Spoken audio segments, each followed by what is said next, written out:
I hereby open the regular meeting of the Springfield Planning Commission. Can I have a roll call, please? Here. Present.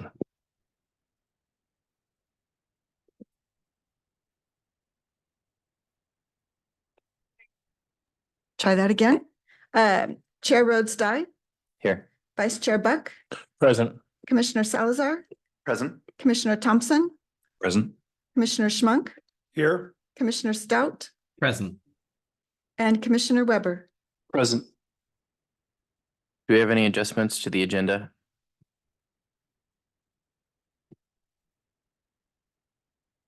Hearing none. If you'll join me in the Pledge of Allegiance, those in attendance, please recite the pledge. Those online are muted. I pledge allegiance to the flag of the United States of America, the republic which stands one nation under God, indivisible, with liberty and justice for all.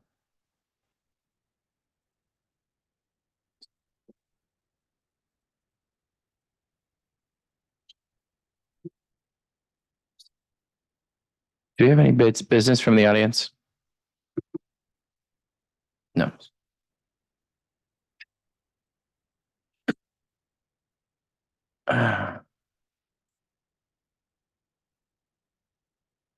So we'll skip down to our first agenda item. The Springfield Utility Board zoning map amendment.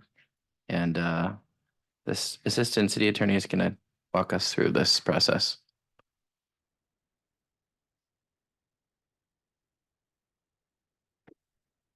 Right, thank you, Chair. The role of the Planning Commission in this matter is to conduct a public hearing and to make a decision about the application. In making this decision, the Commission must apply the law of Springfield that existed when the application was filed and cannot vary from or change that law. Members of the Planning Commission are to be unbiased before the start of the hearing. The Planning Commissioners will state whether they have any conflicts of interest, such as family, financial, or business relationship with any of the applicants or regarding the land in question. If a potential conflict exists, the commissioner will state whether he or she is without actual bias or whether he or she would like to step down from the Planning Commission during the case. Planning commissioners will also state whether they have discussed the application in question with any of the parties or have independent knowledge of relevant facts, such as a visit to the site in question. If any planning commissioners have had such contacts, they will disclose the substance of that contact or independent knowledge. A copy of the procedures and agenda for tonight's hearing and copies of the staff reports have been posted on springfieldoregonspeaks.org. Any person with an interest in tonight's hearing may offer relevant oral or written testimony or both. If you want the Planning Commission to consider your testimony and to preserve your right to appeal the decision to the City Council and ultimately the Land Use Board of Appeals, you must testify orally or in writing before the Planning Commission closes the written record. You must raise an issue clearly enough so that people can understand what it is, and you must offer evidence in support of it, or else you cannot raise that issue on appeal to the Land Use Board of Appeals.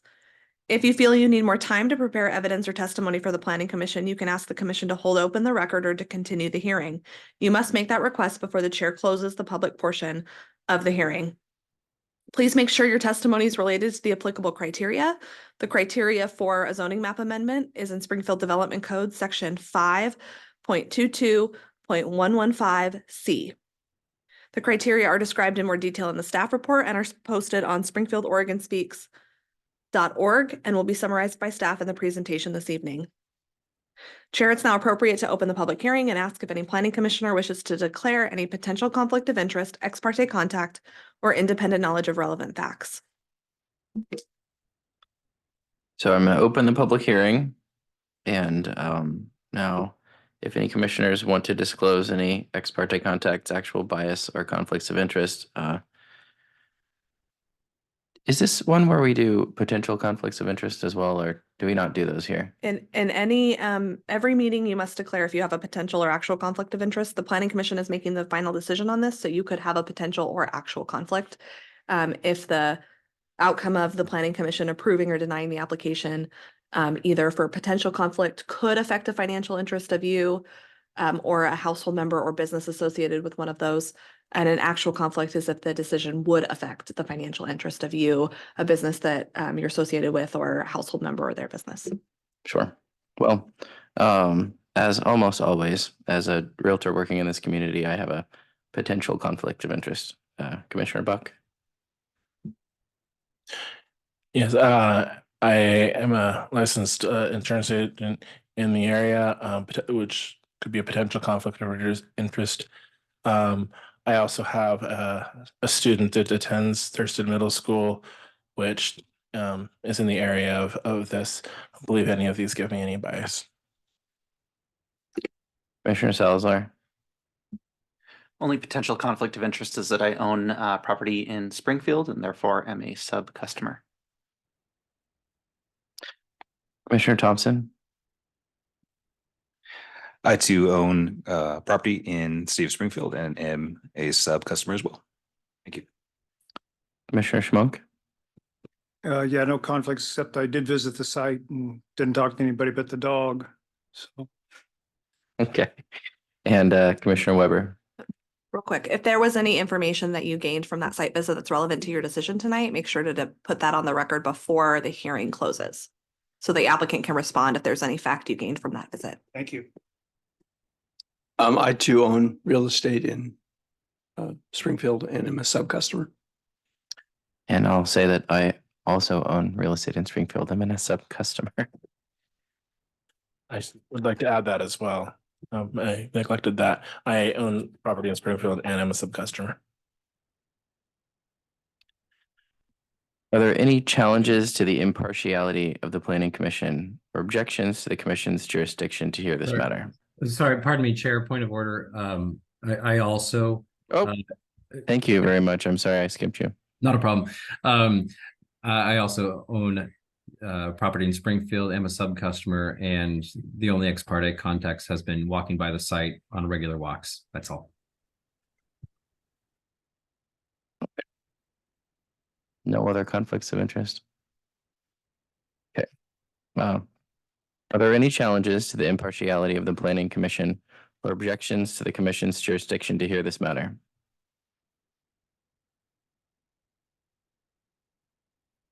Hearing none. Andy Lindberg?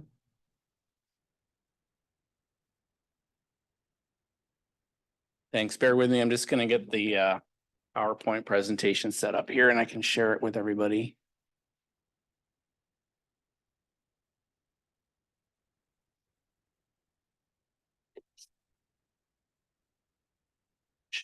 Share.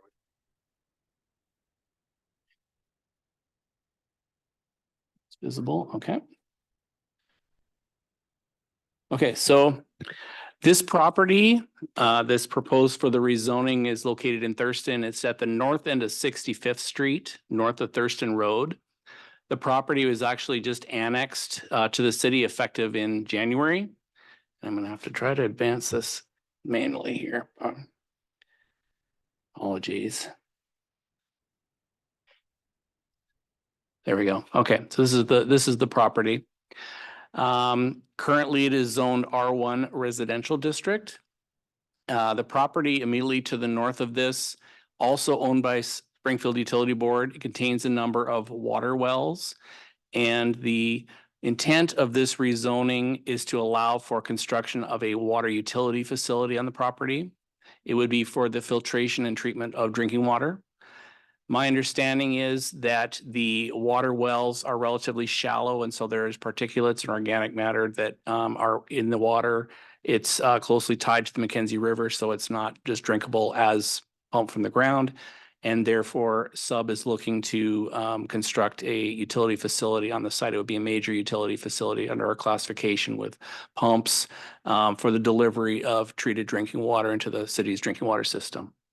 That is classified as a major impact facility, and it is not a listed use in the R1 residential district. So hence the need to rezone to a public land and open space. The eWeb facility that is just to the northwest of this site also is zoned public land and open space.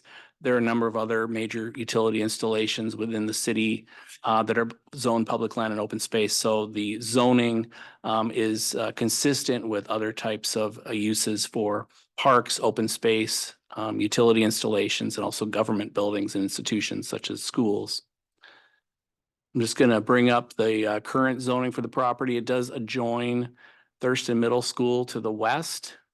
And so the proposed zoning of public land and open space would adjoin the existing zoning of public land and open space to the west. I do have the criteria for zoning map amendment approval.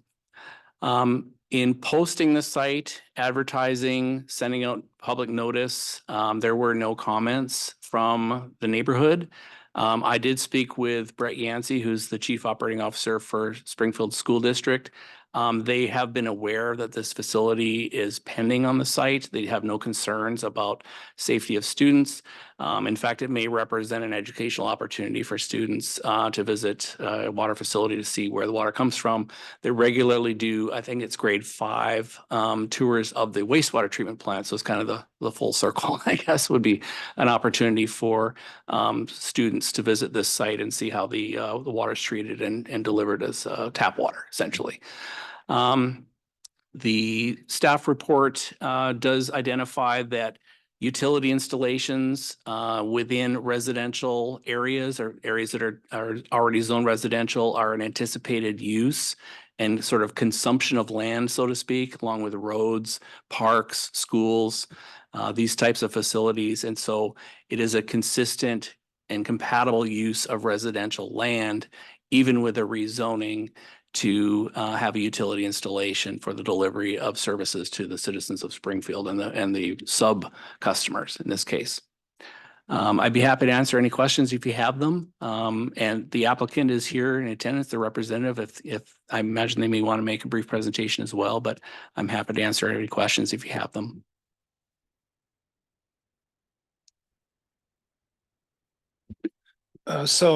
In visiting the site, so there's trees all the way on the east side and the south side, correct? Okay, I'm just gonna see if I can bring it back up again so I can see the.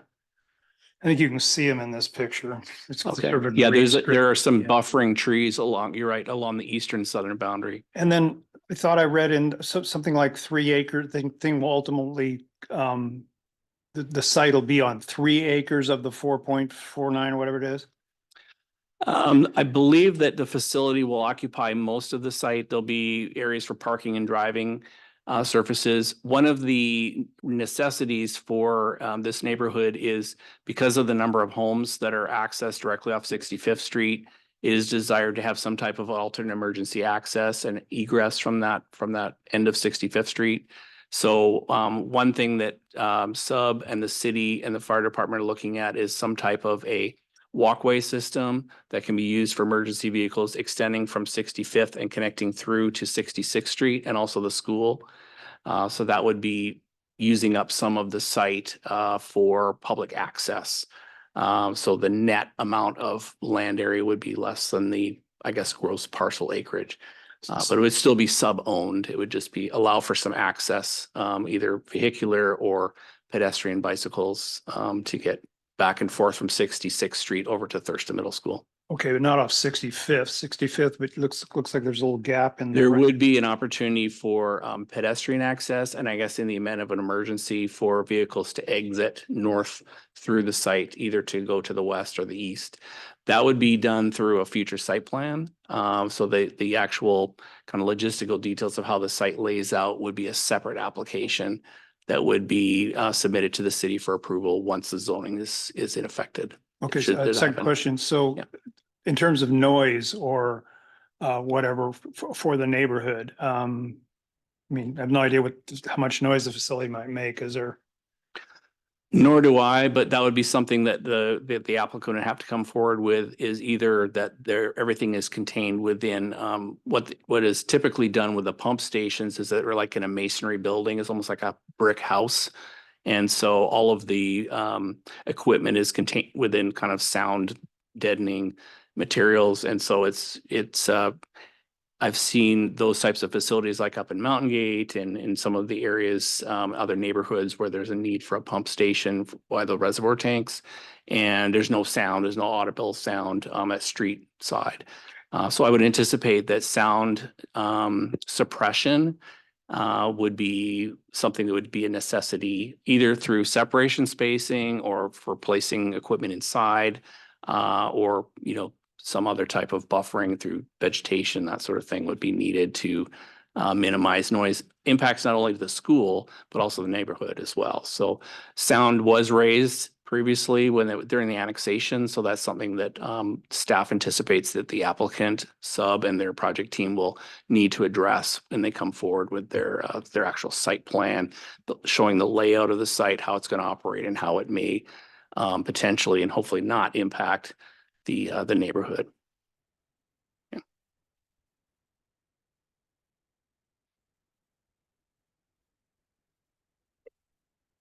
Is it correct that the subject property could be developed with a minimum of 25 single unit dwellings if this were not developed with this proposed use? Correct. Yes, that would be based on the acreage and the minimum density, which is approximately 6 units per net acre.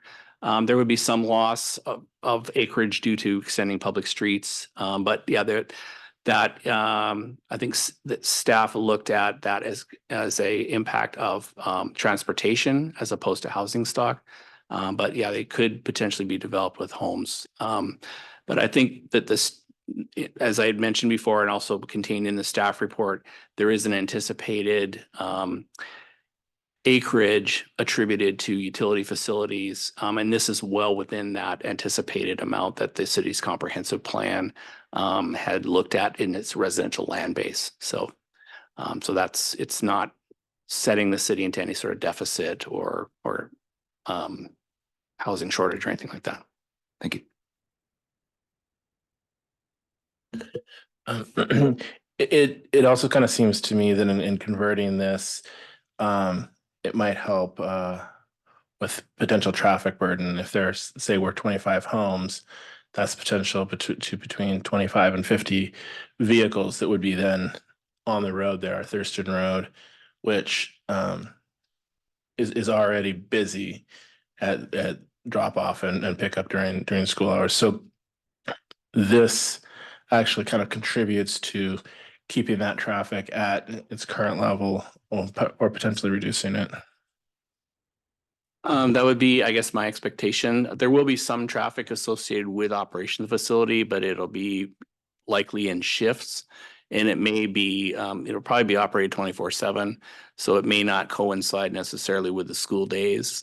So it would be minimal traffic as opposed to household traffic, which is up to 10 vehicle trips per dwelling per day, is what the traffic generation rates show.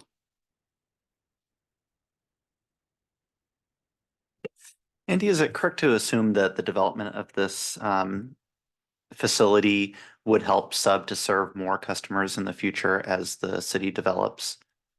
Yes, I believe this is an identified facility that helps with sub's expansion. As properties annex in Thurston and Hayden Bridge, they would be brought over into the sub's drinking water system from Rainbow. And there are other areas that don't have a rural water district out to the east. So yeah, it would assist with them increasing their capacity and delivery volumes for drinking water. Thank you. And fire water, I guess, fire flows, that sort of thing too. Any last questions? Yep. Looks like we're finished with those questions. So if we want to move on to the applicant.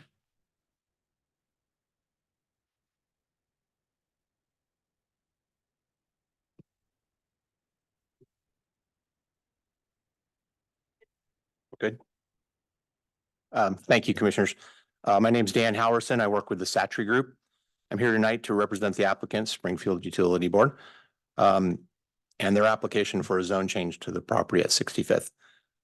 Also with us tonight via Zoom is a representative from sub, Kioki Lapina. Firstly, I want to thank staff for their assistance and hard work on this. We started this with the annexation and are a little over halfway through with the progress tonight with this meeting. I've worked with many jurisdictions and I really wanted to state that your staff has been wonderful and are very knowledgeable. As Andy said in his presentation, the zone change is to build in the future a water facility. This helps Springfield secure safe and clean water for the future of the city as it continues to grow. We agree with the staff's findings, conditions, and once approved, the next step will be to design and get to the site review. And I know we talked a little bit about that, and we're still in design phase, but we have worked enough to get, as we talked about, the pathway that's going to go through from 66 to the school. I think that's a great bonus for that area. The application does meet all the criteria and goals of the Metro Plan, Refinement Plan, Springfield Comp Plan, and more precisely, the Public Facilities and Service Plan, as Andy had stated, which was passed many years ago, showed a future possible water facility right in this space, really close to it. The site is positioned for the expansion as far as the current utilities, streets, and sewer, and what infrastructure is needed for expansion will be added. One of the items that came out of the annexation, as we were just talking about, was that walking path. Again, it's in preliminary design right now, the building and everything. We don't know how it's all going to turn out, but I think that's going to be a really good for kids to keep them off the street and they can walk right straight to school without crossing streets. As stated in the report, we did not have to do a Metro Plan amendment because of the underlying zone will allow public land and open space to be put on top of it. So in short, we meet most or all of the criteria. I will wrap up right now and I'm available to answer questions the commissioners might have. I did want to say the noise will be addressed during the site review. That is on their radar. We'll probably have to have some kind of noise study, how we mitigate that, because it will have to meet all the standards of the law as it is now, being next to residential, with the path being there, probably next to the residential and the building in the back. That's what we think is going to happen. I'm not going to say for sure, but I think that's what's going to happen. And that should mitigate noise for a building like this. Thank you. Do you have any questions?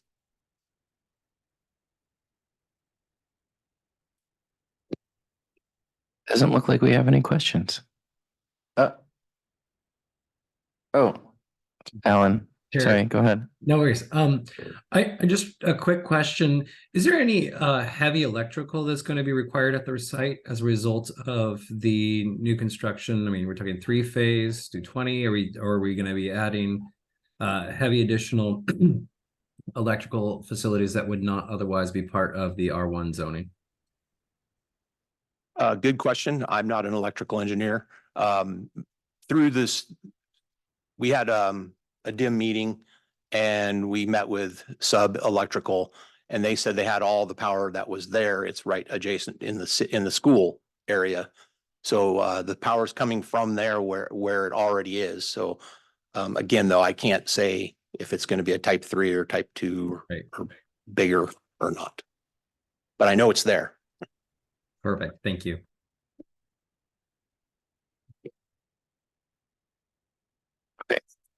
Now, I think we're done with questions. Is there any public testimony? Are we expecting any public testimony? There is public at the meeting, but I don't see anybody raising their hand to speak. So if you are in the public and you wish to speak to this item, please raise your hand. Seeing none. Andy, do you have any responses to the applicant's testimony? No, I think it supplements staff's report. And like I said, there will be a discretionary procedure site plan review, which will include public notification. So the residents will have an opportunity to review the plans and comment on the plans when they're submitted in the future. So it's not the last opportunity for the neighborhood to drill down into some of the questions about the appearance and the noise and I guess traffic flow through the neighborhood or anything like that. So there will be, I guess, more details available when the site plans are drawn up. Thank you. Is there any applicant rebuttal? No, okay. Kyoki has raised his hand, assuming he is part of the applicant, so Please. we can allow him to speak. Kyoki, you should be able to unmute yourself and speak. Hi, can you hear me? Yes. Oh, great. Yeah, no, thank you again. I'm sorry, I didn't know if I could chime in here, but I am here with Dan, and Dan introduced me, and I would like to say that for the sound, it's definitely an element that we are aware of and will design for to reduce as much as possible. And as far as Alan's question, the power is available at the middle school. With our project, we're planning to loop the existing power that's in there, and we will also buy some backup generators that will also go with the facility. But yeah, like Dan had mentioned, all our power needs are there, and we're actually working with our electric department as we speak. So thank you. Thank you, Kyoki. So after all of that testimony, do any commissioners have any questions for the applicant, staff, or the persons who have testified?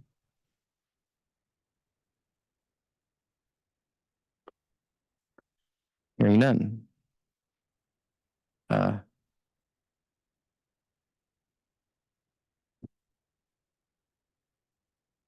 Would the commission like to close the public hearing and or the public record, or continue the hearing and hold the record open to another date?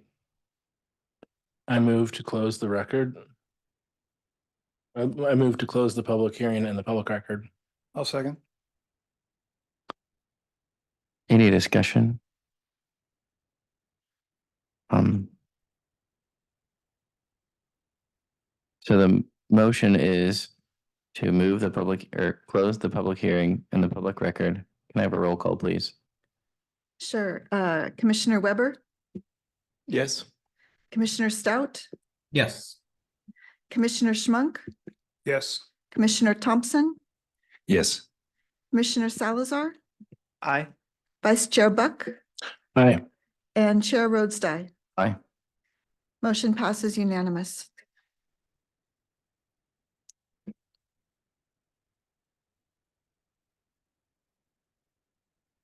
If we're ready to discuss the application, I will entertain a motion from the commission. I move to adopt the order that is in the agenda packet as attachment 3 for this item, as presented tonight. I'll second. Any discussion? Oh, sorry. So go ahead. Thank you. Thank you. I just want to point out, visit this site. I mean, it's perfect. I like the fact that the construction and whatnot will come in off 69th, not going to be impact to the neighborhood. And it's perfect adjacent to other facilities. So I just think it's kind of a no-brainer. Thank you.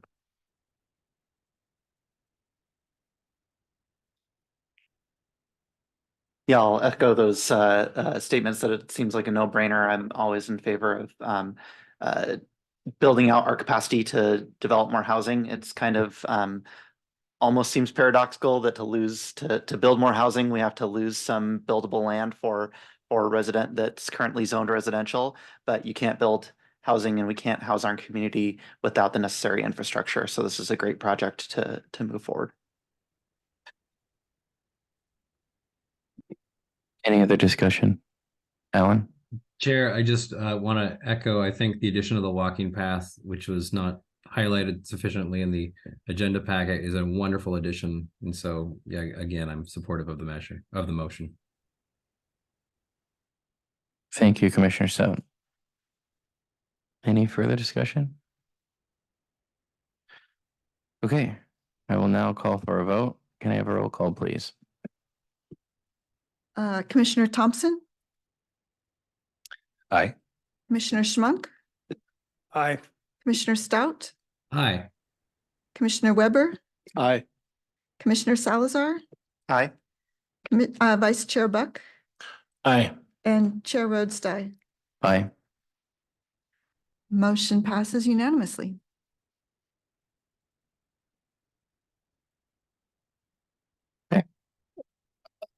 Now we will hear business from the Planning Commission. Are there any reports of council actions?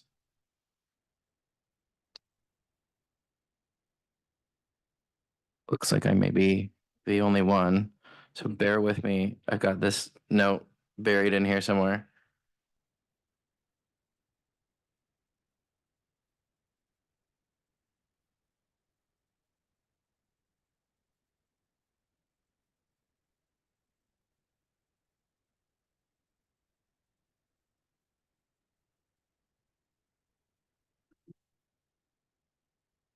So in the March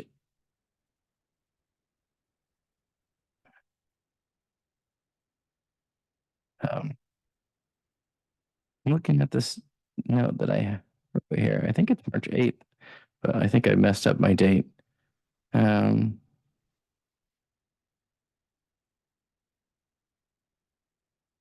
this is not the right note.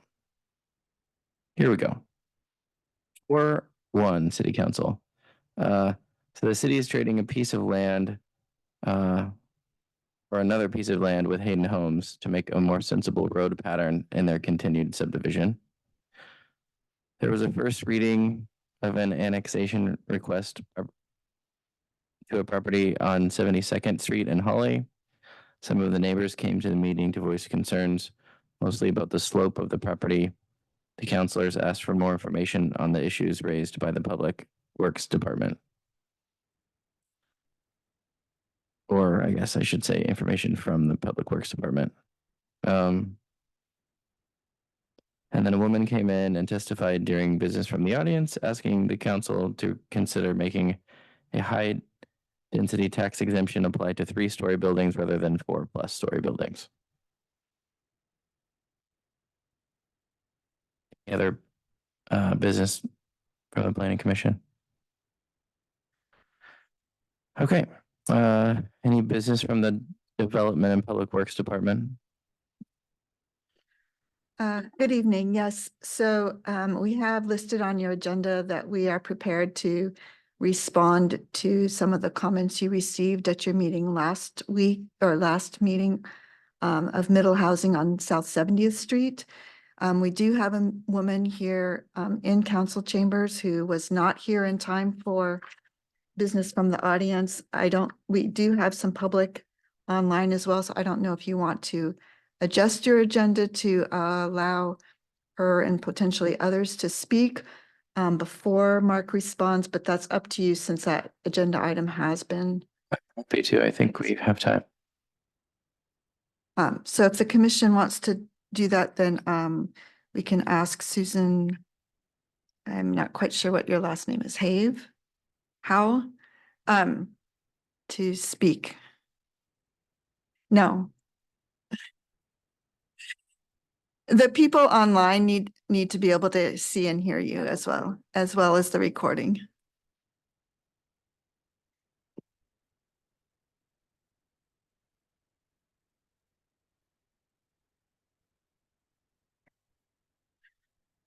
All right. Well, last time I spoke here, I got a follow-up call from Mark, and that was great. I learned about the housing projects are kind of out of your control. No consideration for traffic, putting rentals in, environments where there's 35-year-old homes. No notice required, so nobody knows what's going on. No green space. Our concerns about the water runoff. I had two things to mention. One is I was told by the developer, Royalty Enterprises, that the city of Springfield's requiring Jesse Main Park to have a cyclone fence and a locked gate, and the code to get through the gate. I don't know who gets the code, but as a neighborhood, we think it's ridiculous. We don't understand why you're doing that. or why that would make sense. It's a public, you know, free city park. This part's kind of hard. Last Friday, 5 o'clock, the developers,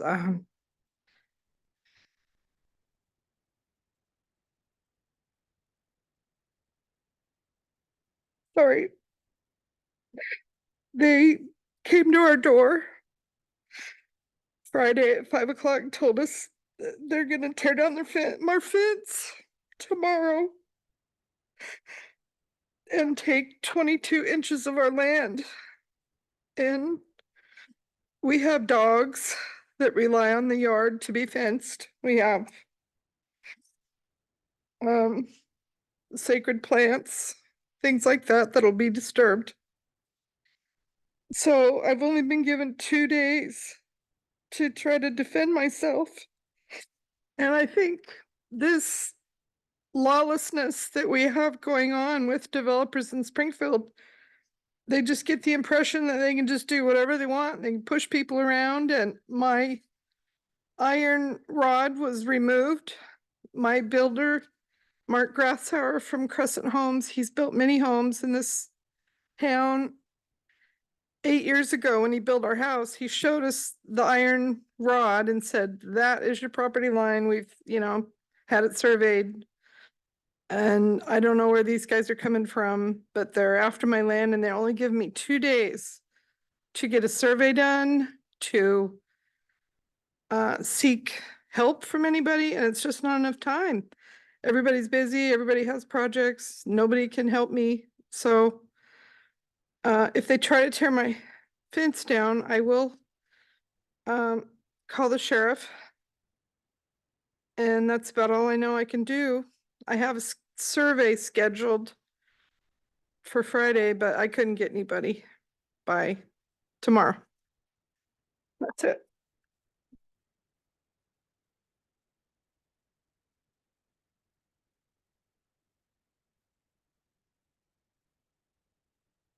We do have a couple other people online since we opened it up for business. From the audience, please raise your hand if you're interested in speaking now. We have a Carolyn Rue. I'm going to allow you to speak. You should be able to unmute yourself and speak. And have 3 minutes. And you will have 3 minutes. Yes, thank you. Thank you. I appreciate all of you willing to listen. I'm also on South 70th concerned about the development. Not only that development, but we have another one going up the same street above us of a cul-de-sac development. And it sounds like there's also another development called the Finley Heights development that is up on 71st, which 70th and 71st will join together at that site, it looks like. I have lots of concerns as far as, you know, the traffic. We aren't developed streets. The traffic, not only the traffic flying down our street, but also merging onto Main Street. If there's large developments being planned up on these streets, those merge onto what is still 126 Main Street. And there's usually, traffic is usually still going quite fast. So just have concerns that that needs to be looked at, I believe, for safety. And I also have concerns. I know I've talked to several of the neighbors in the area, and this ground is clay, and we have lots of water running underneath of it. And so there's lots of shifting. And so I have concerns with how that development, you know, these larger developments without any green space, or, you know, just concerned about the water runoff and what all it, the property that they're building on South 70th at 770 South 70th, it looks like there is no green space allotted. It looks all concrete. Does look like there's a water reservoir area, but this area does not absorb water. It basically, you know, for the most part is standing water and takes a long time to absorb into the clay. So I have concerns with that. And let's see. And then I had concerns also with the parking, with the traffic, increased traffic coming down the street. And with so many planned developments go, not only with this one, but the cul-de-sac that's going up further, and then the one on 71st, that if, you know, there's not sufficient parking in the one that's going in with us, you know, parking on the street, we're a narrow street already, and getting emergency vehicles up is a concern. So thank you for listening to me. I appreciate it that these concerns be considered.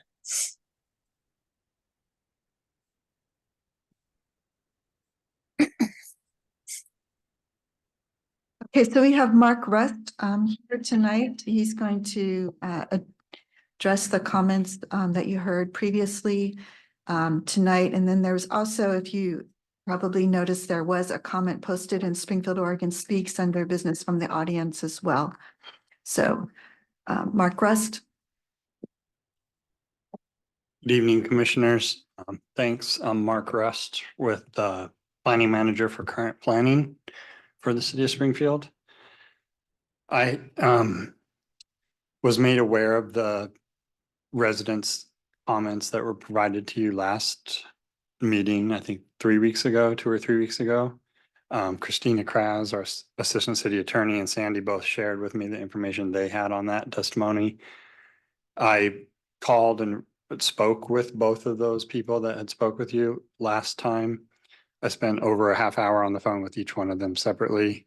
Mrs. Howe was, I think, the first one I talked to. I'm happy to go through kind of some of the responses I've prepared, primarily to our assistant city attorney, to talk about some of the issues that were raised last time, if you'd like to hear that, and or we can start with questions. I just jotted down a few notes of some of the additional things I heard tonight. I think it would be beneficial for me to share our GIS mapping program and zoom into kind of the areas that we're talking about and get a visual of some of the things going on in this area, if that is amenable to you guys as well. We're not in a public hearing, so we don't necessarily have to capture this as part of a record. So I think Christine is okay with me sharing. Yeah, just. Yeah, of course. Okay. Thank you, Sarah, for pulling this up. And so do I need to hit share Yes. still? And I do that on Zoom.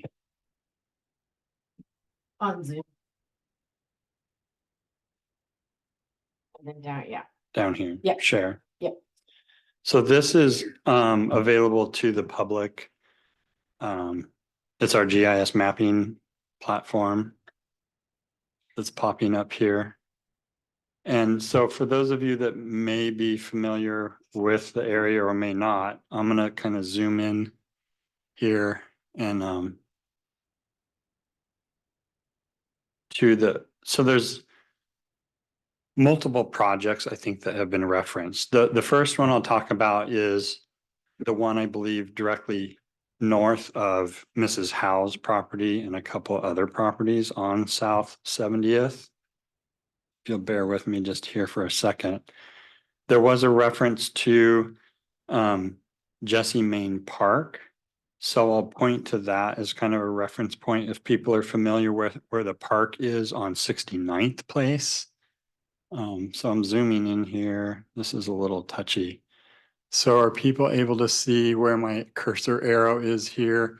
This, what looks like platted tax lots for a cul-de-sac on 69th Street, is actually Jessie Main Park, along with the 2 lots north of it, up to Cascade Drive. So that's the park property. The park district owns all that. The city doesn't own own it or control it. I believe this, I don't know if Mrs. House said her address or wants it on the record, but I believe it's the 794 Yeah. is this middle panhandle lot here to the south of what are these two properties here with the addresses. You'll see, I'm gonna try and zoom in a little bit more here. Again, this thing's a little jumpy. But so this 7, 12, 14, 16, and 18 is one property here, or shows as one property. And then this panhandle lot behind it, more directly north of 794, the 706, 704, 702, and 700. So those are what I'm going to refer to as the new middle housing properties that are being developed right now that I think Ms. Howe is primarily referencing. The other people I talked to that were testifying or commenting to you a couple of weeks ago live across the street over here, I believe. And I spoke with them as well. So to explain a little bit about what's going on these two properties, these middle housing, as most of you are probably aware, the state adopted new middle housing laws that requires the city to permit middle housing. So middle housing includes duplexes, triplexes, fourplexes, townhomes, and what are referred to as cottage cluster development. The state, in adopting the rules, which I was actually on the Rules Advisory Committee at the state level to help form what those rules were developed as during that time, were very prescriptive in terms of what the city can or cannot do in terms of permitting or how we permit middle housing. So we adopted, with our large code update that we did a little over 1.5 years ago, the city adopted all new code provisions in our development code for how we approve middle housing in line with the state rules around that. And to sum it up in my own personal words is the city can't do much. It's the bar was set very low in terms of the ability to develop middle housing. And I can go into a little bit about what those provisions are. There were some comments about the street and, different infrastructure pieces and that kind of thing. But essentially, we have to allow middle housing, and it cannot be a typical land use decision. And when I say land use decision under state law, I mean one that uses any kind of discretion and that would include property owner notice to surrounding properties and those types of things.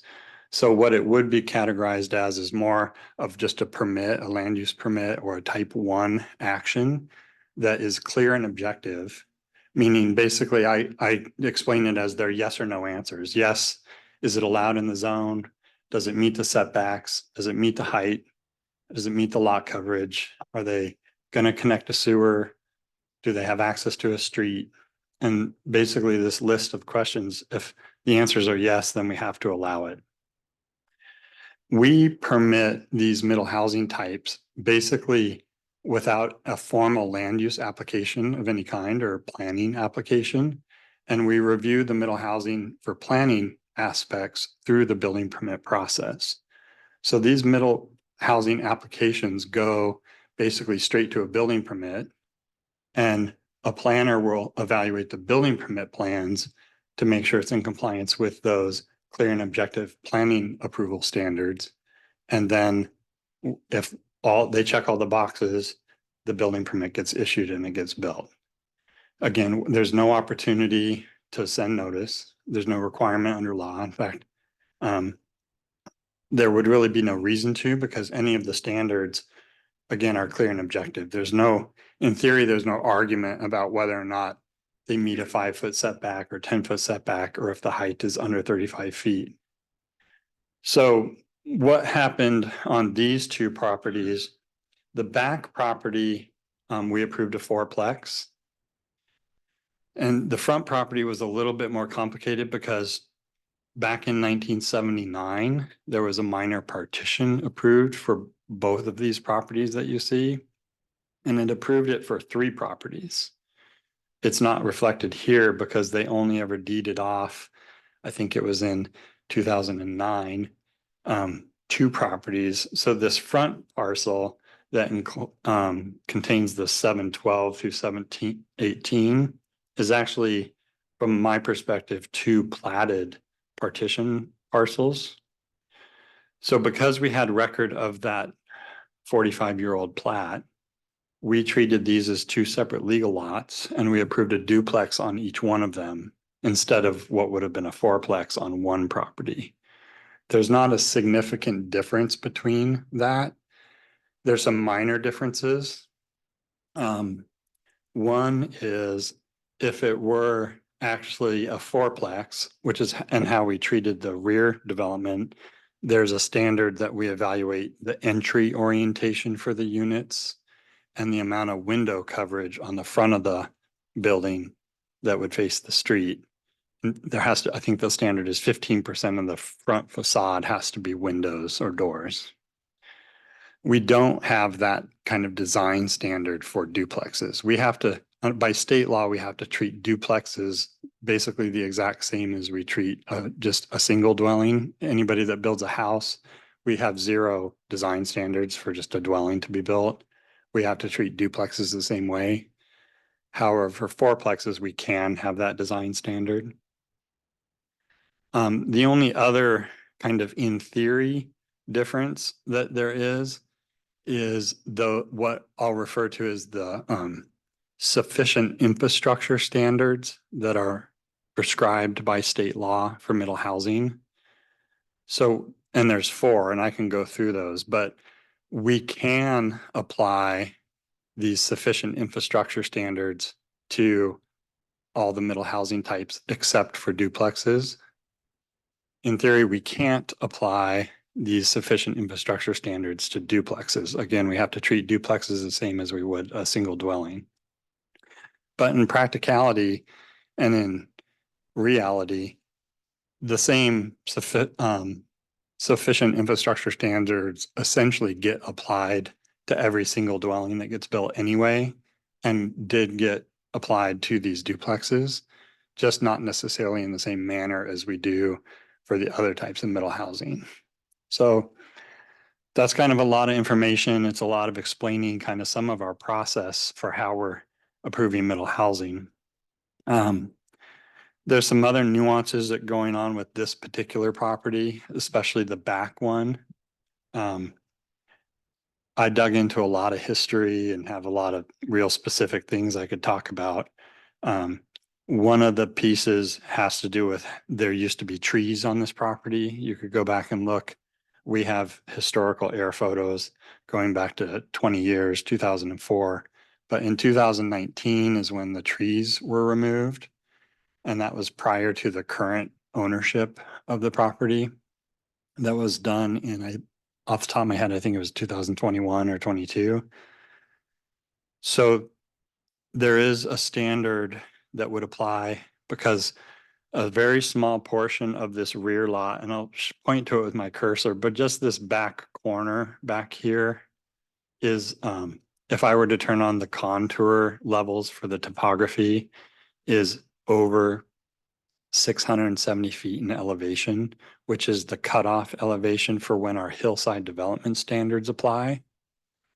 So even though only a small portion of this lot is above 670 feet, technically the whole property is subject to those hillside development standards. And in the hillside development standards, there's special provisions for what we term a wooded lot, which is, I think it reads as if there's 5 or more trees 8 inches in diameter at breast height or more on the property.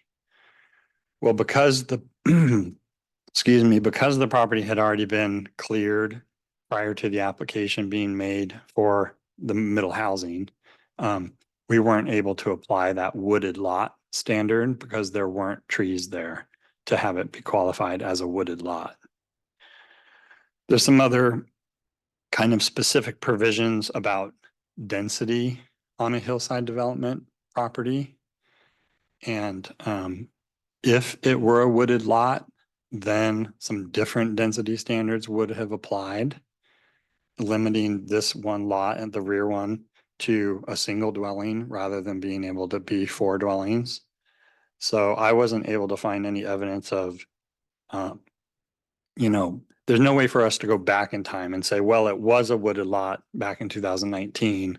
So now you can only build one house on it now rather than the 4 that you're asking for development of. So that's again, kind of a nuance piece. Let's see, I could talk about the sufficient infrastructure standards for middle housing. So the state law, again, my words kind of set the bar very low for what is required in terms of infrastructure to be approved to build middle housing. It addresses sewer, sanitary sewer, and basically the standard is it has to be connected to sewer, and that's all it says. It doesn't say with sufficient capacity. It doesn't say in accordance with city standards. It just says has to be connected, which we require every new dwelling that's annexed to the city to be connected to sewer. So that's kind of a given anyway. It addresses stormwater runoff, and actually for middle housing, the stormwater standard, the way it was adopted, is actually a higher standard than what the new current stormwater standard is for single dwellings that are built. We very recently adopted new stormwater standards based on a new our state stormwater permit. And because we had adopted the middle housing stormwater standard over 1.5 years ago, but it updated the standards for everything else more recently, the older standard is actually more restrictive for this rear lot middle housing. Basically, it requires all the stormwater runoff to be contained on site. That evaluation happens at the time of building permit. This is a fairly standard thing that happens with every home, basically. And the only difference is in this case, they're not allowed, at least for the rear lot, what our engineers kind of refer to as they're not allowed to overflow the stormwater to the public system. It truly does have to be contained on site. So we got an engineer's report for this fourplex for the designed stormwater facility. I think one of the members of the public that spoke tonight referenced kind of a reservoir area. These usually end up being kind of a concrete rectangular planter area on a property. You may have seen them driving around town. We're going to see more and more of those. They basically dump the driveway runoff and roof runoff into these concrete basin and let it percolate. And there was a comment about the clay soil and that kind of thing. They do have to do percolation testing to show that it will eventually be absorbed into the ground. That's part of that engineer's report that we get. So that's 2, that's sanitary sewer and stormwater. The other 2 are water. So sub regulates the water. The standard is that it's connected to a water system. So that's kind of also a given. And then the 4th one is the transportation. Basically what the standard for middle housing for transportation or streets is that it meets fire code, that a fire department truck can get there. And that it has some kind of connection to the street system. There's no standard for it being a city standard urban street, meaning curb, sidewalk. This is just kind of a 2-lane asphalt mat. You can kind of tell from the air photo, it's a very rudimentary road for the most part. There is no sidewalk, there's no curb. It looks like probably roadside ditches still. So it doesn't meet our urban standards for a street, but we can't require that to be upgraded with middle housing development.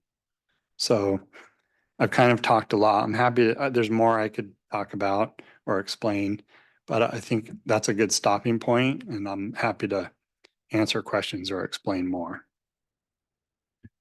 Commissioner Buck. Thank you, Chair.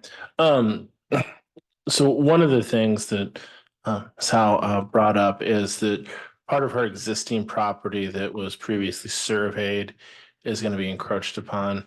And she's not been given the opportunity to rebut that with an additional survey. And And so I'm just wondering if there's anything that can be done about that. It just seems to me that if an existing lot was established with surveys, for somebody to come in and say, well, we have a different view of the line, that the property owner should have the right to contest that. And so that might not be within the purview of what you're planning to speak to. But well, I feel for this community and the impact that it's going to have on this neighborhood. And I understand that the laws are put in place the way they are, and there may not be much we can do about it. It seems to me that piece should be something that could get looked at and addressed, because I know that if that was, your property or mine, we would want to be able to say, hey, wait a second. Let's make sure that the property line is the property line. And if I had a survey that was done 8 years ago, I'd be pretty upset. Yeah, so I have been personally involved with a similar situation in a different city many years ago, and it's not fun. It's, in my perspective, it's a civil matter that the city doesn't or can't really get in the middle of. It's between private property owners. Miss Howe did call a follow-up call after I had spoken with her the first time, and I believe I forwarded her message on to our city surveyor. There is the county surveyor's office keeps records for the entire county of all recorded surveys in the county. So, unfortunately, it does become kind of a battle of the surveys. I don't know what the on the ground situation is. I know I have this plat from 1979 that shows pins were set 45 years ago. I didn't go to the extent of looking up the county survey records for the adjacent properties. It sounds like Mrs. Howe has reached out to private surveyors to try and, get another perspective on that. And I think that's an appropriate step.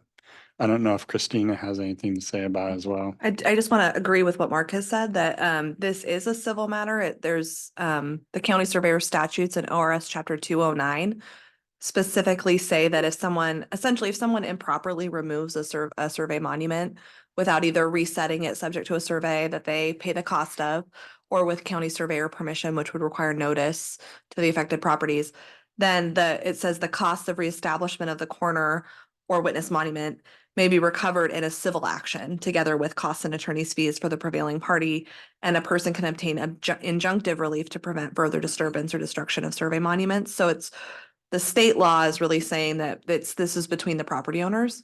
And so the city would get involved in a case like this if we were an adjoining property owner. But if we're not an adjoining property owner, it's a county surveyor and civil litigation matter. So, also encourage Ms. Howe to seek, her own attorney. I know these things are not cheap, and they often don't feel fair.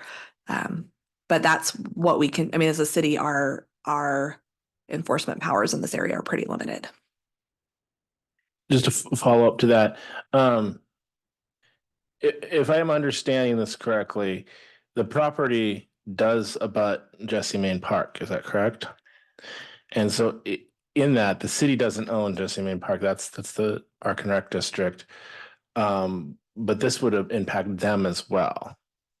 Is that correct? It very well could. I'm not aware of that, but Sounds like the disputed property line is the one that is south of that fourplex property that would form the northern boundary of Miss Howe's property, which is not border any publicly owned property. But you're right, it does abut Jessie Main Park on the north here, and I'm not aware if there's a dispute over that location.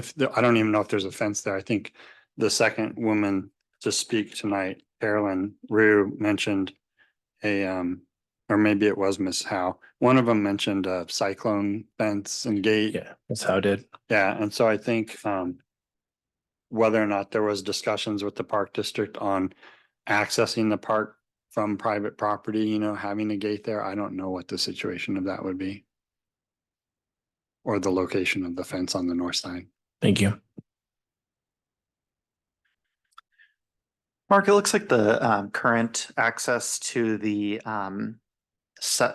back lot is through that front lot and is not necessarily through the kind of the panhandle that's created for that access. And it seems like that panhandle is pretty narrow. Is there any concern about access to the south lot if that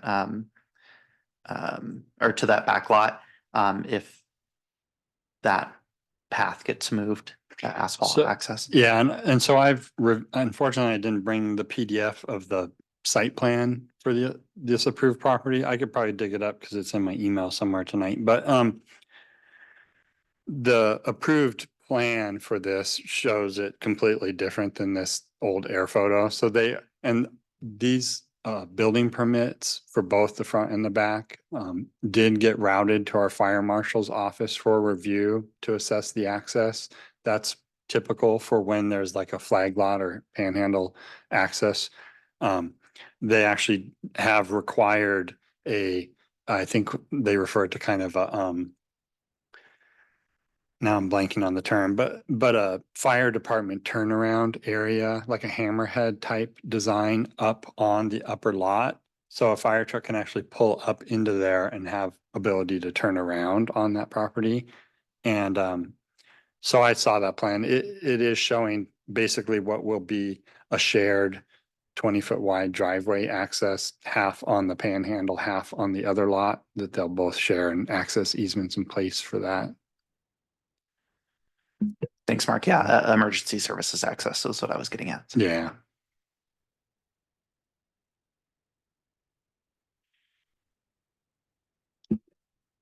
Just a couple of questions. So this site would not have to do a traffic survey. That wouldn't have been required of just not enough folks in the buildings. That's correct. There would not be. South 70th doesn't have curbs and gutters, right? So I Correct. just wanted to clarify. So if it's just a scenario where the properties north and south had curbs and gutters and this didn't because it had to develop, would that also mean wouldn't because of the code, they wouldn't have to bring it up to curbs and gutters if they were building? That's correct. We cannot, even if both adjacent properties did not have, or did have curb and gutter, and this one didn't, we still would not be able to require them to put in curb and gutter for the frontage of this property with middle housing.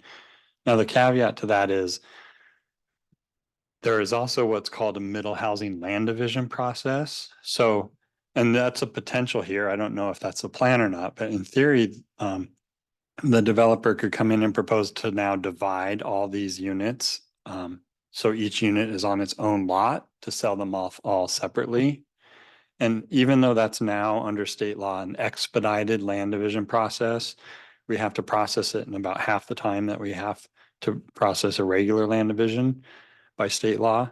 At that point, if they choose to go down that route of actually dividing these units onto their own properties to sell separately, that would trigger the potential need for frontage improvements.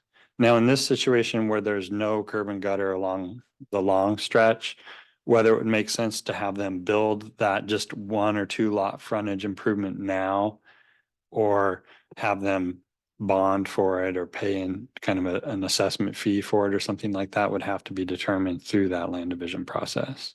So 5 years ago, 7 years ago, the city would have been able to require curbs and gutters in that scenario? Well, 5 or 7 years ago, they wouldn't have been able to build multiple units. These would have just been single unit. That was my other with question. single Okay. homes.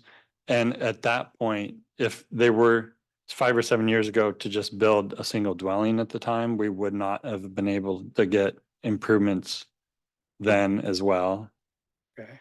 for frontage improvements. Because none exist now or just generally? Just generally, these are legal lots. They exist. They have the right to build, or did 5 to 7 years ago, they had the legal right to just build a dwelling on it. Okay, last question. So this is not this problem is going to come up again and again, and again, right? Mhm. Yeah, and if I could just step back for a second, give you a little bit of context. So one of the people that spoke tonight, and I think last time as well, talked about other developments in the areas. And so I'm going to point on the map here. So these were the lots we were just looking at here. I zoomed out.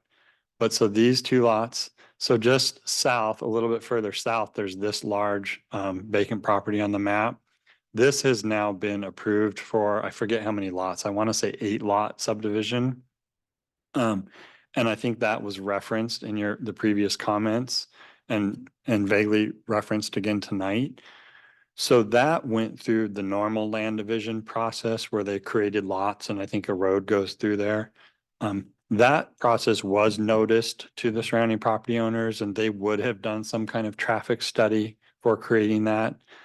And so that's some of the concern with additional increased trips that in theory, these lots that have now been created up here that aren't shown yet or have been approved to be created up here could potentially also have middle housing put on them. So even though the developer may have created the lots envisioning single dwellings being put on them, somebody could come along and buy one and put a duplex or a triplex or potentially a fourplex on each one of those lots. But that subdivision process probably did, I don't know for sure, but may have been required to do some street frontage improvements or at least pay into kind of a future street improvement fund for offsetting the impacts along there. And then also what was referenced tonight, I'm gonna zoom out even a little bit more. So talking about all this traffic going down 70th and hitting into Main Street, there would never be enough, well, I won't say never, but in this situation, there wouldn't have been enough traffic generated just from that subdivision to create enough trips down at Main Street to do any kind of improvements to that intersection at Main Street or anything like that. And just really quick, it's kind of opening potentially a whole nother can of worms, but there was reference to the Finley Heights development or the one up on 71st Street. So I'm kind of highlighting with my cursor this large area over here off 71st Street. That is currently, and Chair Rhodes Dye reported from your last council meeting where you heard the annexation hearing on this is so the portion that's proposed to annex is this grayed out rectangular area. That's just a small piece of this larger development area that's planned for 40 to 50 home lots. The annexation hearing that occurred on this at that last city council meeting that is now the council asked for more information on and the public came and testified on wants us to consider whether it does make sense to annex this area based on sufficient infrastructure being provided to that area based on the existing road system and that kind of thing. So anyway, there's more going on in this kind of part of town than just the middle housing and anyway, so those are some of the other neighbors' concerns as well. So sorry, I didn't mean to cut you off. I know you had another question, but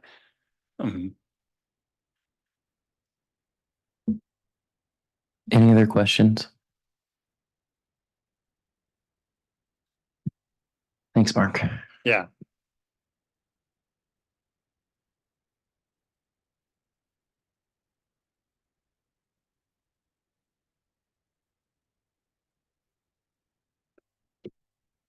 Are we done? I do have a couple other Okay. quick items.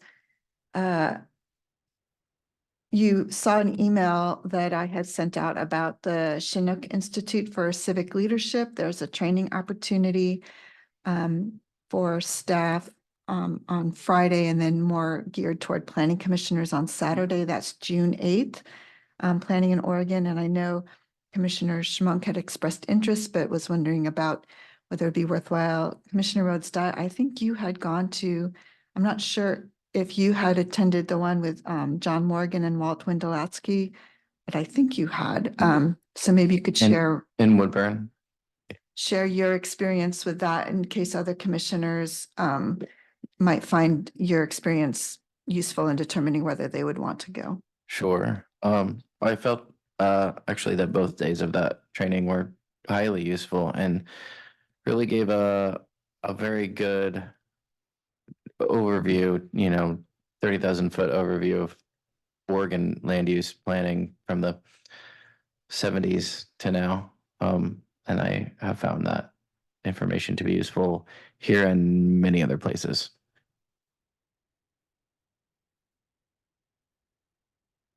So we can pay for your training should you wish to go. Please follow up with Sarah if that's the case, and she can help get you registered. Certainly not required, but we do want to provide you opportunities such as these as they come along. And then the last is we do have a meeting on May 7th. It will again be without a work session, so starting at 7 p.m. and we have 2 public hearings scheduled for that evening. And that is all I have to share for you. And with that, I will adjourn the Planning Commission regular meeting.